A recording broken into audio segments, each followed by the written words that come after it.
Okay, so in the last video we talked about the differences between the ligand-gated sodium channels, or ligand-gated channels in general, and voltage-gated channels.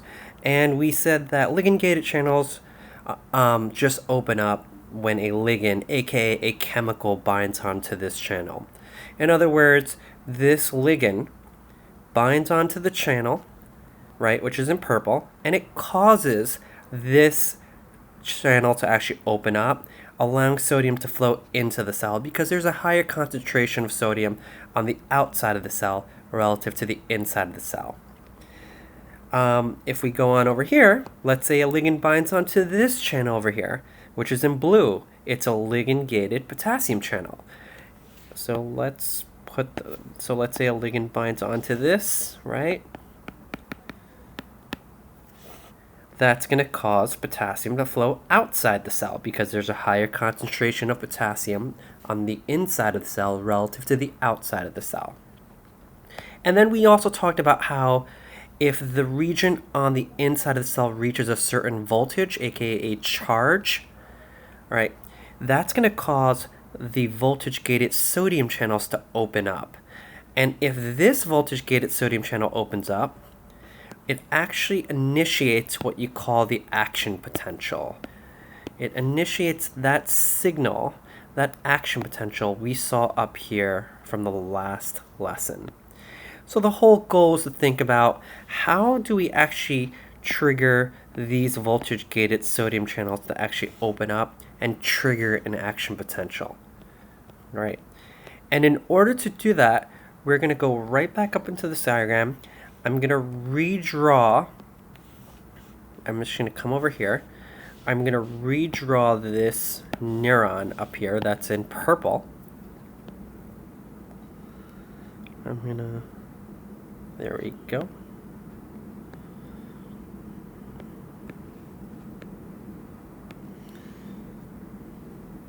And if you look right over here, there are actually those ligand-gated sodium channels. So let's just say this here is one ligand-gated sodium channel. I'm just going to write L for ligand, right? And there's actually many of these ligand-gated sodium channels.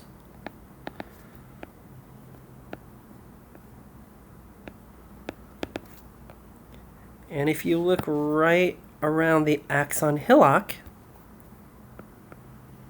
there are many voltage-gated sodium channels.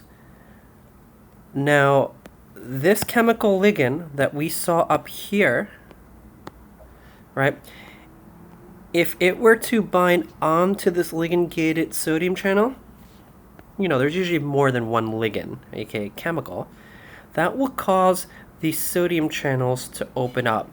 It will have no effect on the voltage-gated sodium channels because these voltage-gated sodium channels open up via charge. If you look right over here, these ligand-gated sodium channels are affected because they bind to a ligand, a specific ligand. I'm not going to throw out any big names, but I'm sure a lot of you may have heard acetylcholine, right? So let's say acetylcholine binds onto this ligand-gated sodium channel. That will cause, let's say that causes the channel, well, before I continue, sorry, I'm just going to, again, redraw and tell you there's a lot more sodium on the outside of the cell relative to the inside of the cell. And there's a lot more chloride on the outside of the cell relative to the inside of the cell.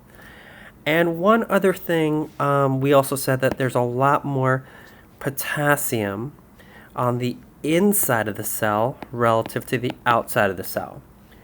Now, the cell, for the most part, is negatively charged.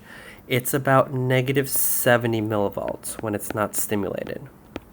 And you're probably thinking, why is the cell negatively charged? Roy, didn't you draw potassium, which is positively charged? Well, there's also a lot of anions, which are negatively charged ions, that I did not draw.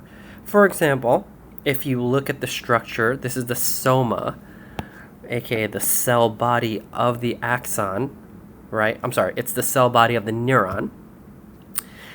There's DNA. DNA has many phosphate groups which are negatively charged, which you do not see here. So the inside of the cell is about negative 70 millivolts. That means the inside of the cell is much more negatively charged compared to the outside of the cell.